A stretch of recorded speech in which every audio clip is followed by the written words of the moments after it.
గురి చేయించి మూత్ర విసర్జన చేసినటువంటి వైసీపీ నాయకులు కానీ, తెనాల్లో జరిగిన అమ్మాయిని కాపాడమని వెళ్ళిన కరోనా దానం చేసిన సందర్భంలో కానీ, ఇవన్నీ కూడా ఆ రోజు ఎక్కడా కూడా జగన్మోహన్ రెడ్డి వెళ్ళలేదు.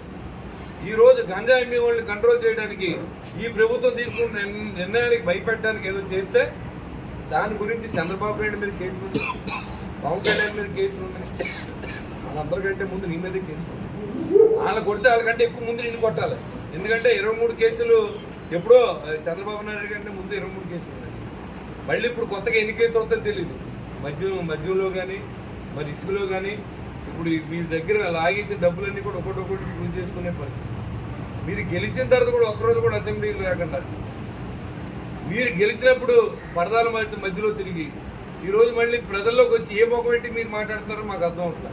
ప్రజా సమస్యలని మాట్లాడడానికి అసెంబ్లీ అనేది ఒకటి మీకు గెలిపించారు, ఒక్కళ్ళైనా వచ్చి అక్కడ మాట్లాడారు.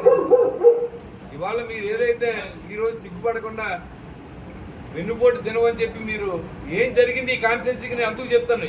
ఈ డెవలప్మెంట్ ఏం జరిగిందో రికార్డెడ్గా పాత్రికేయ మిత్రులందరూ కూడా ఇవ్వడం జరుగుతుంది. ఎందుకంటే నేను ఒక్కిన 10 రోజుల నుంచి ఈ రోజు వరకు ప్రతిరోజు ఎక్కడో శంకుస్థాపన చేస్తాను. మరి ఎస్ఎస్ ట్యాంకు దాదాపుగా 50 కోట్ల రూపాయలతో ఎస్ఎస్ ట్యాంక్ని ఇవాళ పూర్తి చేసుకుంటున్నాను. అది క్యాన్సిల్ అయిపోయిన స్టేజ్ నుంచి మళ్ళీ ఆపుకుని నా టైంలో శాంక్షన్ అయింది, గడిచిన 5 సంవత్సరాల్లో పనిచేయలేదు. ఇంకా మీరు చూసుకుంటే ఏదైతే P4లో భాగంగా అందరిని ఇన్వాల్వ్ చేయమని చంద్రబాబు నాయుడు గారి కోరిక మేరకు